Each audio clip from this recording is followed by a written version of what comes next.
नमस्कार, बहुत बहुत धन्यवाद भूपेंद्र जी, आप आए यहाँ पे और आपका प्रवास राजस्थान में था, शायद अलवर से, और मंत्री जी यहाँ पे आए हैं, बहुत बहुत धन्यवाद। एक दिन बाद एनवायरनमेंट डे के ये कार्यक्रम हो रहा है, पिछले वर्ष भी आप आए थे, इस वर्ष आप फिर से आए हैं। आज की चर्चा से पहले एक आपसे प्रश्न पूछना चाहूँगा कि जहाँ तक पार्टी, संगठन और भारत सरकार है, तो राजनीतिक दृष्टि से पूरी सस्टेनेबल और बहुत अच्छी एक स्थिति में है, एनवायरनमेंट पूरा संभाल के और पूरा अंडर कंट्रोल है। मंत्री जी, आपको डाउट क्यों हो रहा है? भारत की जनता को तो नहीं है। चलिए, आपसे आज जो सबसे बड़ा एक प्रश्न है, हमारा विकास और उस विकास की यात्रा पे किस प्रकार से हम एक सस्टेनेबल इकॉनमी बना पाएँ और हमारी एनवायरनमेंट सस्टेनेबल रहे। पिछले वर्ष आपने हमसे कुछ लक्ष्यों की बात की थी और कुछ अचीवमेंट्स की बात की थी।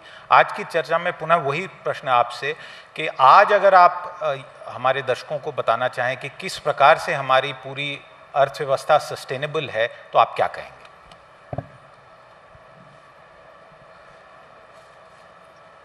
आज के हिसाब से देखिए, अभी मेरे से पहले जो हीरो होंडा के अधिकारी बता रहे थे कि हमने ग्रीन एनर्जी के लक्ष्यों को 2025 में प्राप्त किया। अगर उससे भी लेटेस्ट आप सुनना चाहेंगे तो जो इरेना की जो अभी रिपोर्ट आई है, इंटरनेशनल ऑर्गेनाइजेशन जो रिन्यूएबल एनर्जी का है, कि भारत ने सौर ऊर्जा के सेक्टर में जो सोलार से एनर्जी है उसमें अब दुनिया में हमारा उत्पादन दूसरे नंबर का हो गया। हम यूएस से भी ज़्यादा उत्पादन करने लगे हैं। और ये एक संयोग था कि मैं केपटाउन में जब G20 की मीटिंग में गया था, तो UNFCCC ने अपना एक पेरिस एग्रीमेंट के बाद दुनिया में किन देशों ने क्या इनोवेटिव प्रयास किए 2015 से 2025 तक, पिछले साल ये जो 10 साल UNFCCC के हुए, क्योंकि पेरिस एग्रीमेंट 2015 में हुआ, तो उसमें भी उन्होंने कहा कि रिन्यूएबल एनर्जी के क्षेत्र में भारत ने जो माइलस्टोन अचीव किए हैं वो दुनिया के सामने उल्लेखनीय। हमने 53% अपनी क्षमता को बढ़ाया है। और हम हमेशा ये कहते रहे हैं कि देखिए, फॉसिल फ्यूल में इस समय बिना एनर्जी के आप नहीं रह सकते, और एक्सेस टू एनर्जी जो है ये किसी भी देश में नागरिकों का फंडामेंटल राइट है। जब आप बिजली पहुंचाते हैं तो एक बच्चे को पूरी रात पढ़ने के लिए बल्ब मिलता है, बड़े अर्थों में छोड़िए, एक महिला जो किचन में काम कर रही है उसको एक थोड़ा पंखे का कूलिंग का सहारा मिलता है। ये बहुत छोटी छोटी चीज़ें होती हैं। अगर आप जीवन स्तर को बढ़ाना चाहते हैं तो आपको देश के हर नागरिक तक एनर्जी का एक्सेस देना होगा, पर आप रातों रात तो नहीं कर सकते। इसलिए हमने दुनिया में जब ग्लोबल साउथ की भी लड़ाई लड़ी है तो हमने कहा है कि फॉसिल फ्यूल के मामले में फेस आउट नहीं होना चाहिए, फेस डाउन होना चाहिए। और भारत ने प्रधानमंत्री जी के नेतृत्व में क्षमता को दिखाया है कि हमने रिन्यूएबल क्षेत्र के लक्ष्यों को समय से पहले पूरा किया है। और दुनिया में भी हमने बताया है कि solar energy, nuclear energy, wind energy, जो एक तरीके से क्लीन एनर्जी के मानक माने जाते हैं, उसमें भारत ने तरक्की हासिल करी है। और नेशनल ग्रीन हाइड्रोजन मिशन में भी अब हमारा देश उस तरफ आगे बढ़ रहा है, और फ्यूचर में भी हम क्लीन एनर्जी की ओर जाएंगे, जो सस्टेनेबल इकोनॉमी का एक प्रमुख आधार है। सर, आपने हमारे अचीवमेंट्स के बारे में बताया जो कि हमने किया है अभी सस्टेनेबल एनर्जी के लिए। सर, हमने अभी विश्व में जो देखा है, जो डेवलपमेंट्स चल रहे हैं आज भी, सर उससे हमारी एनर्जी सिक्योरिटी और सस्टेनेबल रिन्यूएबल एनर्जी के ऊपर हमें और भी काम करना चाहिए। तो सर, इस विषय पे सरकार का आपका क्या सोच है, हम और क्या कर सकते हैं? एक तो सरकार लगातार एनर्जी के सेक्टर में काम कर ही रही है, और सस्टेनेबिलिटी का अर्थ है कि हम उन सारे पैमानों को अच्छा बनाने का काम करें जिससे लोगों के जीवन स्तर में सुधार आए।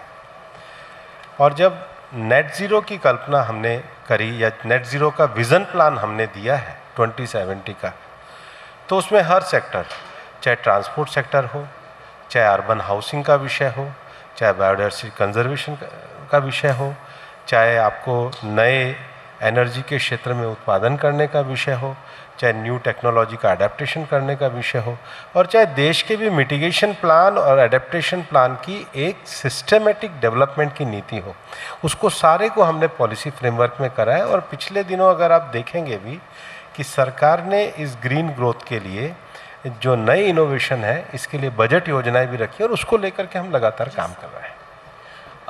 एक प्रश्न आपसे, अभी जो भारत भर में इतनी भीषण गर्मी पड़ी है और शायद हमारे सारे दर्शकों को ये पॉइंट नोटिस करना चाहिए कि कहीं भी गर्मी है और पावर नहीं है, ऐसा कोई कहीं से खबर नहीं आई है। और इतनी बड़ी भीषण गर्मी में इतनी बड़ी संख्या में पावर की उपलब्धि कराई गई, ये एक बहुत बड़ी उपलब्धि है देश के पावर ग्रिड के लिए।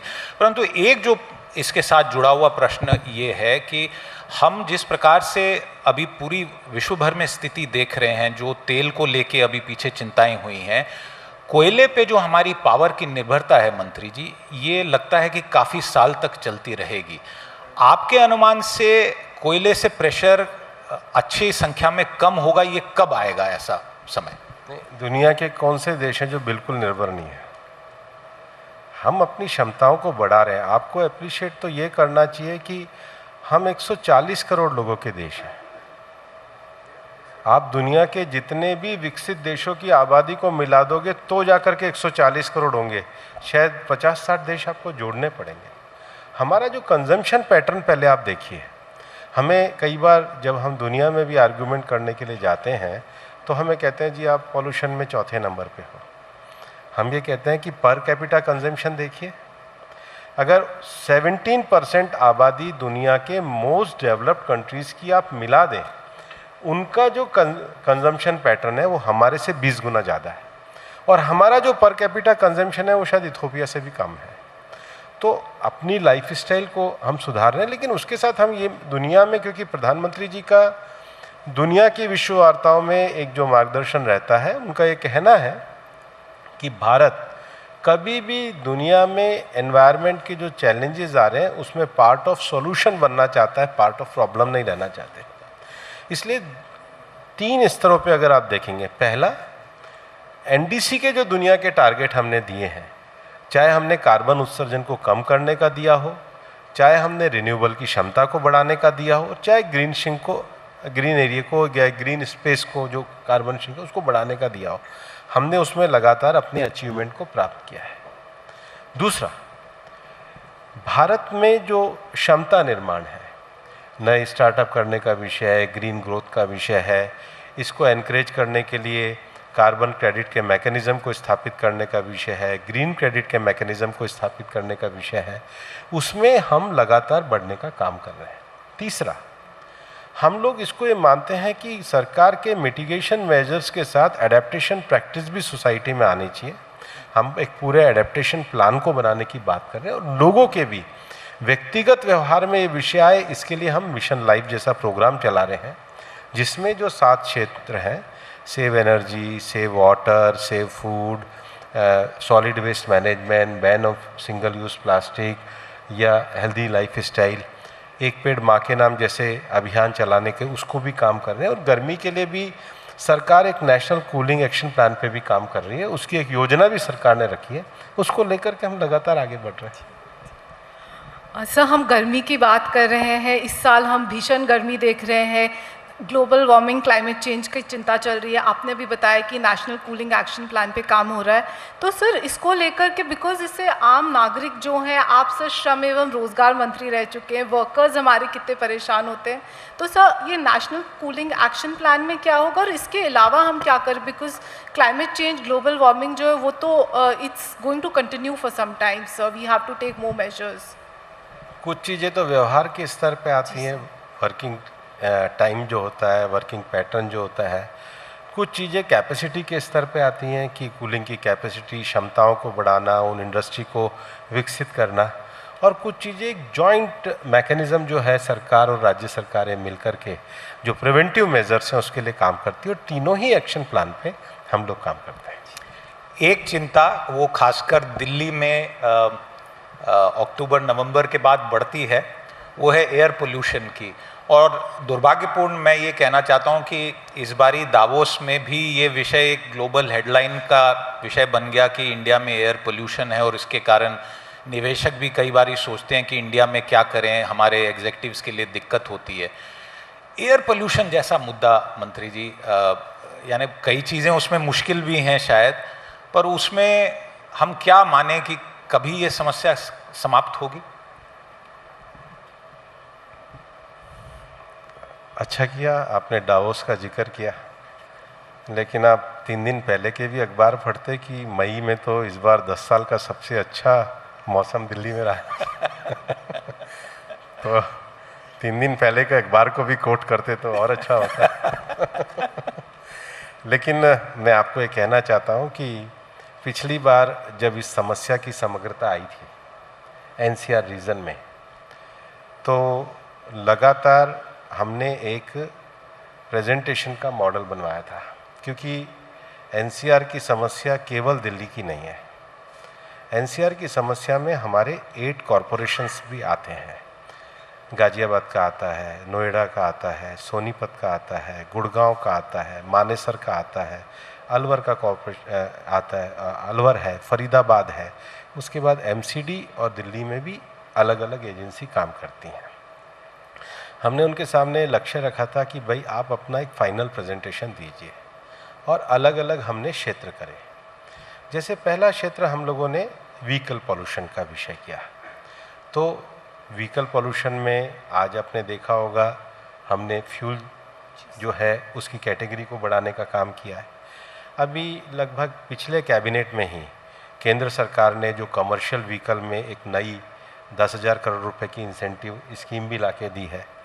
एंड टू एंड के लिए भी हम लोग व्हीकल के लिए लगातार हम काम कर रहे हैं। फिर स्मार्ट ट्रैफिकिंग के लिए दिल्ली में हम लोगों ने पहले से ही 62 ऐसे प्लेसेस चिन्हित किए हैं जहां पर ज़्यादा ट्रैफिक कंजेक्शन होता है। तो हमने कहा है कि आप अक्टूबर आते आते इस पे पहले काम करिए कि जितना ट्रैफिक स्मूथ निकलेगा उतना बढ़िया विषय रहेगा। दूसरा जो पॉल्यूशन है वो डस्ट पॉल्यूशन का है। अभी कल ही वर्ल्ड एनवायरनमेंट डे के अवसर पर मैंने मुख्यमंत्री जी के साथ दिल्ली में एक जो विषय हम लोगों ने किया है, हमने कहा है कि आप ग्रीनिंग में पेड़ तो लगाइए, लेकिन जो दिल्ली की लोकल झाड़ियाँ घास वगैरह है वो ऐसे जगहों पे जहाँ भी आपको ओपन स्पेस दिखता है वहाँ पर लगाइए, क्योंकि डस्ट वहाँ से उड़नी शुरू होती है। जितना इस एरिया को आप इस प्रकार के ग्रासेस से या इस प्रकार के झाड़ियों से लगाएंगे कि वो पानी भी कम ले और दिल्ली के वातावरण के हिसाब से। और कल 19 नमो वन हम लोगों ने डेडिकेट किए, लेकिन मैंने दिल्ली के मुख्यमंत्री जी को कहा है कि आप 100 तक करिए। तो 300 मीटर से लेके और 3000 वर्ग मीटर तक आप पेड़ लगा करके ग्रीनिंग जितना आप करेंगे उतना है। तीसरा जो डस्ट क्लीनिंग के लिए हमने दिल्ली में लगातार मैकेनाइज मशीन सफाई पे हम लोगों ने जोर की बात कही है। दिल्ली सरकार के सामने हमने 176 मैकेनाइज मशीन की बात रखी है, उन्होंने 71 प्रोक्योर करी है। बाकी भी जो उनके हमने ऑर्डर देखे हैं वो लगभग अक्टूबर तक आएगा। फिर एक जो बड़ा पॉल्यूशन PM10 का जो होता है वो डस्ट के साथ ये डेमोलिशन एंड वेस्ट है।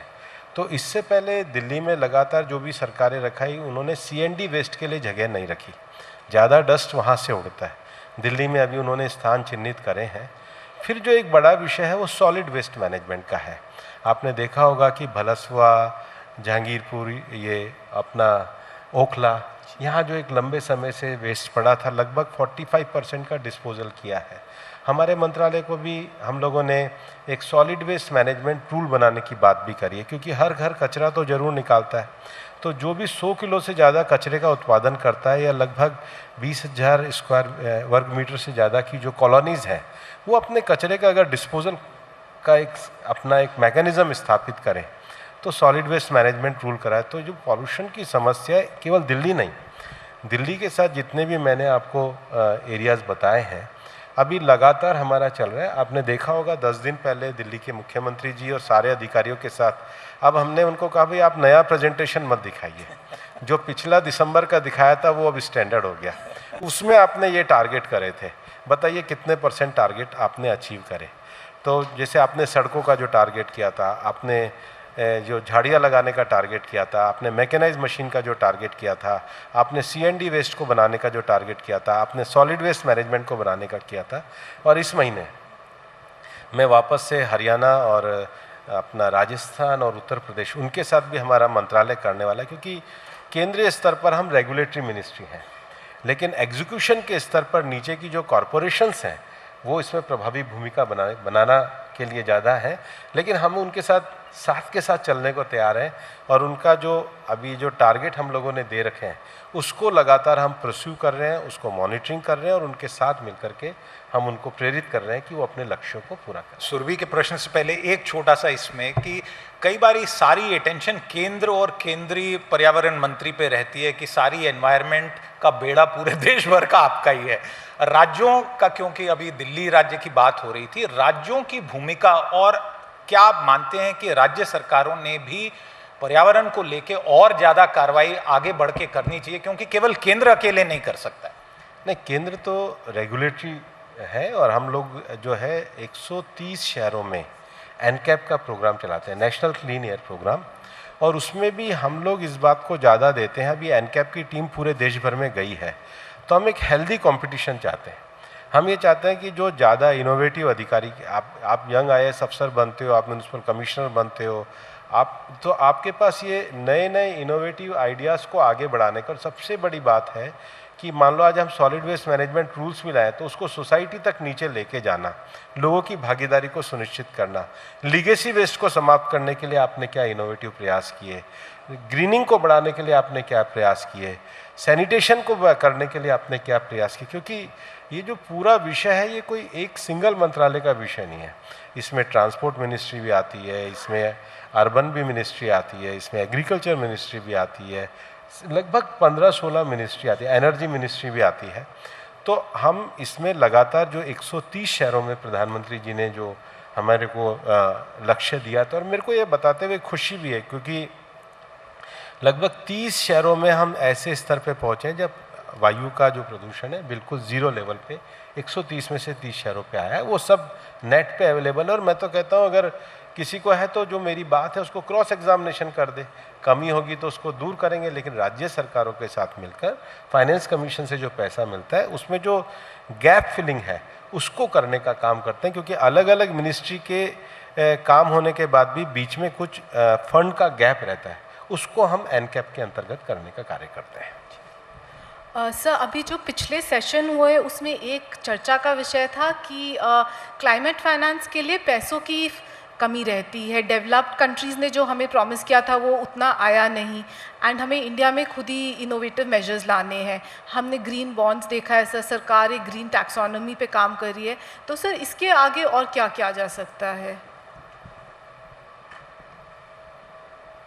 ये बात तो सच है कि डेवलप्ड कंट्रीज़ ने दुनिया का जो कार्बन स्पेस है वो सबसे ज़्यादा घेरा है, और डेवलप्ड कंट्रीज़ सुविधाएं तो सारी चाहती हैं, लेकिन उनका जो हिस्टोरिकल रॉन्ग है उसको तो भरपाई उनको करनी होगी।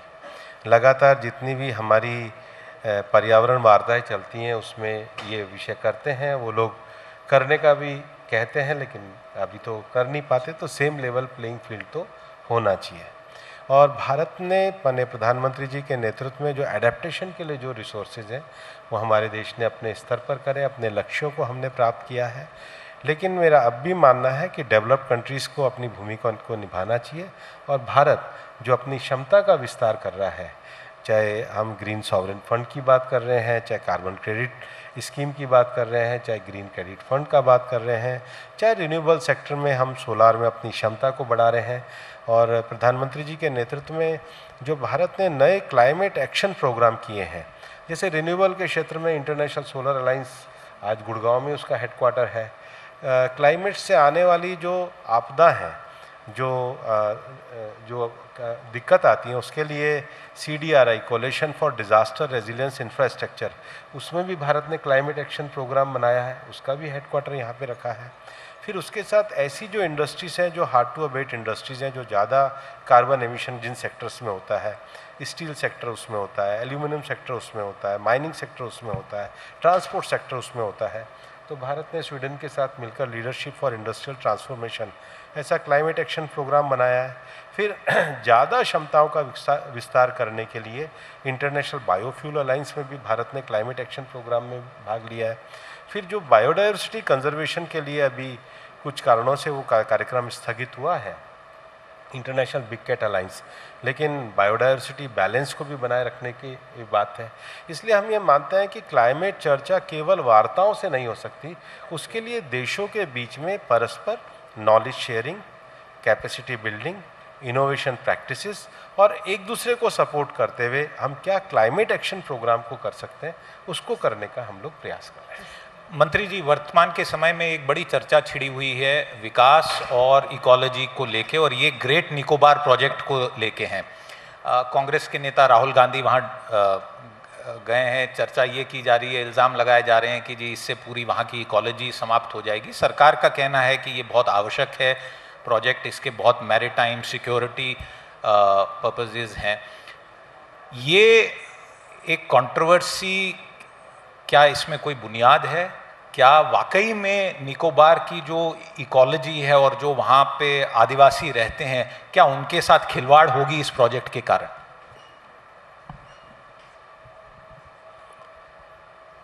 सबसे पहले तो मैं कहना चाहूँगा कि कोई भी एनवायरमेंटल क्लियरेंस हम देते हैं तो हम वो पूरे मानक के आधार पे देते हैं, उसका एक प्रोसीजर है। और निकोबार में जो एनवायरमेंटल क्लियरेंस दी है वो एनवायरमेंटल क्लियरेंस में सारे मानकों का ध्यान रखा है और समय समय पर सभी जगहों पे हमने स्पष्ट किया है। उसके बाद इन्होंने उसको चैलेंज किया, आज वो जुडिशियल वर्डिक्ट भी आ गया है। ये तो पहला विषय है। दूसरा विषय है कि इस पूरे प्रोजेक्ट में भारत की पोर्ट की क्षमता को बढ़ाने के लिए, भारत की रक्षा, किसी भी देश के लिए सुरक्षा बहुत ज़रूरी होती है, उसके लिए ये प्रोजेक्ट बहुत बड़ा सहायक सिद्ध हो रहा है। अब विषय ये आता है कि इस प्रोजेक्ट में निकोबार का कितना एरिया जा रहा है। टोटल निकोबार का 1.78% जा रहा है। टोटल निकोबार का 1.78% जा रहा है। तो क्या भारत को एक बड़ा पोर्ट बनाने के लिए, भारत को अपने सामरिक क्षेत्र में, क्योंकि निकोबार के बाद तो नीचे सीधा ऑस्ट्रेलिया तक समुद्र है, कहीं पर कोई जगह ही नहीं है, तो क्या भारत को, और वो भी एनवायरनमेंट मानक के आधार पे, बिना एनवायरनमेंट मानक के आधार पे नहीं, और वो भी हम तो सब्जेक्ट टू जुडिशियल स्क्रूटनी है। जुडिशियल स्क्रूटनी भी हो गई है, सारे नॉर्म्स का पूरा पालन किया गया है। 1.78% और उसकी भी जो कंपनसेटरी अफॉरेस्ट, उसमें भी लगभग 1/3 एरिया परमानेंट खाली रहेगा, एनवायरनमेंट क्लियरेंस में खाली रहेगा और ग्रीन एरिया का रखा जाएगा। उसके एवज में भी जो कंपनसेटरी अफॉरेस्टेशन में, आप देखिए गुड़गांव के अंदर होता क्या था कि जो रेवेन्यू लैंड है उसमें इलीगल माइनिंग होती थी, पंचायत की ज़मीन में माइनिंग होती थी। हमने 100 किलोमीटर, कितना 100 किलोमीटर स्क्वायर किलोमीटर का एरिया, 10 मतलब उतना एरिया गुड़गांव का परमानेंट रेवेन्यू से फॉरेस्ट में रिजर्व रखा और दिल्ली को इतना बड़ा एक ग्रीन लंग देने का काम किया। अब आप स्कूबा ड्राइविंग करने जाएं और बाद में एक स्टेटमेंट दे दें तो ये आपकी लग्जरी हो सकती है, कंसर्न नहीं हो सकता है। ये आपने एक बात कही, तो क्या ये माने कि ये एक षड्यंत्र है उस क्षेत्र में विकास रोकने का? षड्यंत्र से ज़्यादा आपकी समझ और आपकी नीयत पर सवाल उठता है। जब आप एक साथी के साथ चुनाव लड़ते हैं और जैसे ही वो साथी चुनाव हारता है, आप लपक के दूसरी बस में बैठ जाते हैं, तो आपकी नीयत को सच कौन मानेगा? लोगों ने तो तमिलनाडु में देखा है, आप किसी के साथ चुनाव और गाड़ी में किसी में जाके सवार हो गए।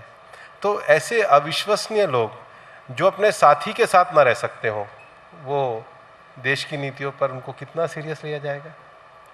चलिए, ये और सबसे बड़ा स्टेटमेंट, आप देखिए बंगाल चुनाव में एक दिन पहले स्टेटमेंट दिया कि टीएमसी के कारण भारतीय जनता पार्टी सरकार बनाने जा रही है। रिजल्ट आते ही कहा कि हम तो टीएमसी के साथ हैं। तो आप एक दिन पहले क्या कह रहे थे, दूसरे दिन क्या कहने लग गए। मतलब जो 24 घंटे में अपनी राजनीतिक सुविधा के हिसाब से अपना बयान बदल लेते हो, उनकी विश्वसनीयता कितनी मानोगे? आप मेरा जवाब देंगे? ये सारे जवाब नहीं दूंगा। जवाब वो देंगे। आपने प्रश्न आप जवाब से बचिए मत। मंत्री जी, यहाँ पे इस ऑडियंस में और आज पूरे आधे दिन के कार्यक्रम में बहुत सारे लोग इंडस्ट्री से थे। अभी आपके द्वारा जो जिन कंपनीज़ को रिकग्नाइज़ किया जाएगा उनमें से भी बहुत नामी ग्रामी कंपनीज़ है। बट एक आखिरी प्रश्न, सस्टेनेबिलिटी की यात्रा भारत के सतत विकास के लिए आप कॉरपोरेट इंडिया और बड़ी से बड़ी और मध्यम या छोटी कंपनी को क्या कहना चाहेंगे कि उनका किस प्रकार से योगदान होना चाहिए हमारे देश के विकास के लिए, सस्टेनेबल विकास के लिए? ये तो मेरा एक सुझाव है और सभी के लिए है। हम अपने प्रॉफिट का एक भाग research, innovation, skill, capacity building में लगाएंगे, क्योंकि फ्यूचर की दुनिया में अच्छी टेक्नोलॉजी, अच्छा स्किल और अच्छी कैपेसिटी ये इसके समाधान है। दूसरा, इंडस्ट्रीज़ की बात कही, लेकिन एक बात मैं अभी जो मुझसे प्रश्न भी पूछा था, कुछ डेटा मैं आपको देना चाहता हूँ। विकास, इकोलॉजी और इकोनॉमी कैसे साथ चलती है। 2014 से पहले जब कांग्रेस की सरकार थी तो देश में केवल 24-25 ही इको सेंसिटिव जोन जो थे उन्होंने नोटिफाई करे, बाकी करते ही नहीं थे। ऐसे ही सब चलता था। हमने आने के बाद 391 इको सेंसिटिव जोन रिजर्व करे। 2014 में देश में 47 टाइगर रिजर्व थे। हमने इतना डेवलपमेंट करने के बाद भी अब 58 टाइगर रिजर्व कर दिए। किसी भी इकोलॉजी में 3 तरह का बायोडायवर्सिटी प्रोटेक्शन चाहिए होता है, वेटलैंड का, वुडलैंड का और ग्रासलैंड का। तो आप देखेंगे कि इतना परमिशन देने के बाद भी फॉरेस्ट सर्वे ऑफ इंडिया की रिपोर्ट कहती है कि हमने ग्रीन एरिया, जो हमारा फॉरेस्ट एरिया, उसको बढ़ाने का काम किया। इको सेंसिटिव जोन को हमने 24 से 391 करा। प्रोटेक्टेड एरिया को हमने 509 करा। वेटलैंड में रामसर साइट्स को 24 थी। अब 5 जून को प्रधानमंत्री जी का जो कल ट्वीट हुआ है, अब भारत में 100 रामसर साइट्स ये प्रोटेक्टेड एरिया में हुआ है। और भारत ने अपने जो एंडेंजर्ड स्पीशीज़ हैं उसको बचाने का काम किया। और हमारे देश का जो सबसे बढ़िया क्लाइमेटिक कंडीशन है कि हमारे पास हिमालय के बर्फीले क्षेत्र से लेकर राजस्थान का थार का रेगिस्तान, बीच के जो भाग का उपजाऊ मैदानी इलाका, बंगाल और उड़ीसा का हमारा डेल्टा क्षेत्र, मध्य भारत का पूरा पठारी क्षेत्र, इस सारे एरिया में हमने 3 लाख से ज़्यादा गांव-गांव के नेशनल बायोडायवर्सिटी रजिस्टर बनाए हैं। हमने ABS राइट को देने के लिए, और ताकि हमारा आयुर्वेद और ये सारे जो लोग हैं ये संरक्षित हों, इसके लिए हमने बायोडायवर्सिटी लॉ में हम अमेंडमेंट लेकर आए हैं। सर्कुलर इकोनॉमी में चाहे सॉलिड वेस्ट मैनेजमेंट की बात हो, चाहे EPR रूल्स बनाने की बात हो, चाहे यूज्ड ऑयल की बात हो, हम 16 से ज़्यादा सेक्टर्स में हमने रेगुलेशंस को स्थापित करने का काम किया है। ये सब मैं इसलिए कह रहा हूँ कि हम दोनों तरह के बैलेंस को करने का काम कर रहे हैं। और उसके साथ ही दुनिया के मंच पर भारत ने जो अपने NDCs डिक्लेयर किए हैं उसको भी समय से 5 साल पहले लक्ष्य को हासिल करने का काम ये हमने प्रधानमंत्री जी के नेतृत्व में किया है। भूपेंद्र यादव जी, आपने इन सारे प्रश्नों में से कई चीज़ें हमें समझने के लिए भी और अनुसरण करने के लिए भी कई बातें हैं पर्यावरण की, क्योंकि पर्यावरण दूसरे का ठेका और मेरी जिम्मेवारी नहीं है, ऐसा तो हो नहीं सकता। इसलिए पर्यावरण और विकास और वो किस प्रकार से दोनों साथ में मिलके चल सकते हैं, इसके लिए आज हमारे से यहाँ पे बात करने के लिए आपका बहुत बहुत धन्यवाद। With that it's a wrap on this session. I Sakshi, over to you. Warm round of applause. Thank you so much, Honorable Minister. May I please invite on stage Shri Dinesh Bhatia, Group CEO, India Today Group, to please felicitate our chief guest today.